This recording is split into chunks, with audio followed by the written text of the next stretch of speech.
أعزائي التلاميذ، عزيزاتي التلميذات، مرحبا بكم في الفيديو الثاني الذي سنقدم فيه تتمة الفصل الثاني المرتبط بالسيستم musculaire. Dans la première vidéo, nous avons vu quelques types de muscles qui constituent notre organisme et leur rôle dans la contraction musculaire. Et aussi, nous avons identifié d'autres éléments qui interviennent dans la contraction musculaire pour réaliser des mouvements. Donc, dans cette partie, ou bien dans cette vidéo, on va traiter seulement la partie numéro 3, la partie qui concerne les propriétés qui sont liées aux muscles squelettiques. Donc, pour répondre à cette question, on va réaliser des expériences suivantes.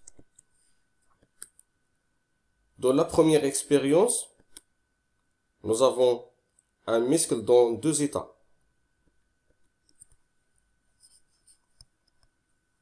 Le premier cas avant l'excitation et le deuxième cas après l'excitation. Donc, premièrement, vous faites une comparaison entre l'épaisseur des muscles dans les deux cas et aussi entre la longueur de ce muscle dans les deux cas. Donc, lorsqu'on fait cette comparaison, on va constater que après l'excitation, l'épaisseur et le comment il augmente. Par contre, la longueur est diminue. D'accord? Et ici, vous constatez qu'on a utilisé une excitation de nature électrique. Donc, le muscle, il fait une réaction après une stimulation et on déduit que le muscle se caractérise par une propriété de l'excitabilité. D'accord?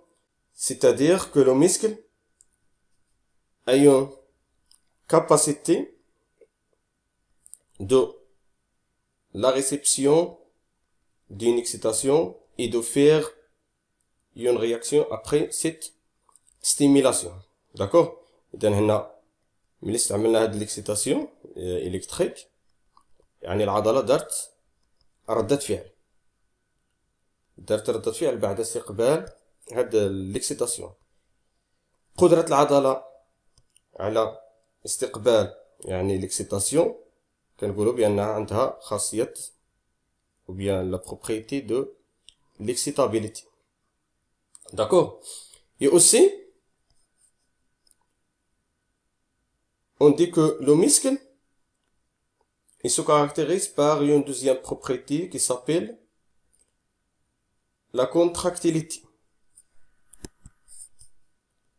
C'est quoi la contractilité? La contractilité, c'est-à-dire que le muscle a une capacité de se contracter.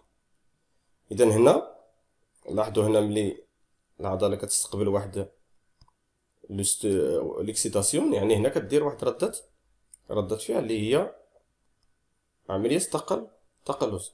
إذن هنا لمعرفة هل العضلة في حالة تقلص أو حالة تمدد يكفي فقط ملاحظة الطول ثم السمك la longueur et l'épaisseur. إلا كان la longueur كينقص كينخفض و l'épaisseur كيرتفع في هذه الحالة كنقولوا بأن العضلة في حالة تقلص. فهمنا؟ إذن هنا توصلنا أن العضلة الهيكلية تتميز بخاصيتين l'excitabilité et contractilité. Donc on va réaliser d'autres expériences pour atteindre à autre propriété.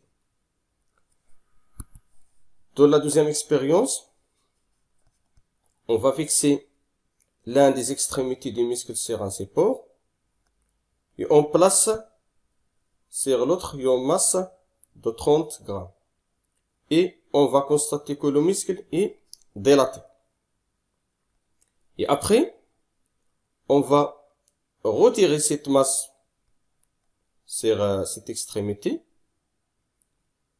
et vous remarquez que le muscle, il reprend sa longueur initiale. دونك في هاد الاكسبيريونس خدينا واحد الطرف ديال العضله الهيكليه درنا ليه التثبيت ثم نضع في الطرف الثاني كتله تزن 30 غرام. اذا الملاحظه التي نلاحظها بعد اضافه الكتله ان العضله تتمدد، يعني لمعرفه تمدد العضله يكفي فقط مقارنه الطول، وسوف تلاحظون ان الطول يعني بعد اضافه الكتله الطول يزداد. ثم بعد ذلك يعني نقوم بإزالة هذه الكتلة، ثم نلاحظ يعني عودة العضلة إلى طولها الأصلي. Donc, on déduit que le muscle, il a une troisième propriété qui est l'élasticité. خاصية المرونة. إذا لاحظوا معي بأن العضلة يعني قبل إضافة الكتلة يعني لديها طول منخفض، بعد إضافة الكتلة يعني طولها يزداد. إذا هنا نقول بأن العضلة تتمدد. بعد إزالة هذه القوة ولا هذه الكتلة يعني التي تسببت في تمدد العضلة، نلاحظ أن العضلة تعود إلى طولها الأصلي. إذن هذه الخاصية هي اللي كنسميوها خاصية المرونة. Donc en passant à l'expérience suivante. Donc dans cette expérience, on va réaliser même expérience précédente, mais ici, au lieu d'utiliser la masse de 30 grammes, nous utilisons la masse de 60 grammes. Et lorsqu'on place cette masse sur un plateau, on constate que le muscle est dilaté. D'accord? Et lorsqu'on retire cette masse, on constate que le muscle ne reprend pas sa longueur initiale. D'accord? إذا هنا في الحالة يعني في هذه الاكسبيريونس إذا درنا نفس الاكسبيريونس السابقة، فقط يعني هنا قمنا بتغيير الكتلة. عوض هنا استعمال الكتلة ديال 30 غرام قمنا باستعمال كتلة ذات وزن 60 غرام. ثم الملاحظة هنا بعد إضافة الكتلة أن العضلة تتمدد، ولكن بعد إزالة الكتلة كنلاحظوا بأن العضلة لا تعود إلى طولها الأصلي. Donc, on déduit que l'élasticité du muscle squelettique est limitée، محدودة، بمعنى أن العضلة عندها القدرة على يعني العودة إلى طول أصلي، يعني بعد تطبيق قوى معينة، ولكن بعد يعني تطبيق قوة أكبر من طاقة العضلة. في هذه الحالة العضلة تفقد خاصية المرونة. En résumé, donc les muscles squelettiques se caractérisent par trois propriétés: l'excitabilité, la contractilité et l'élasticité. On a dit que l'élasticité du muscle est limitée.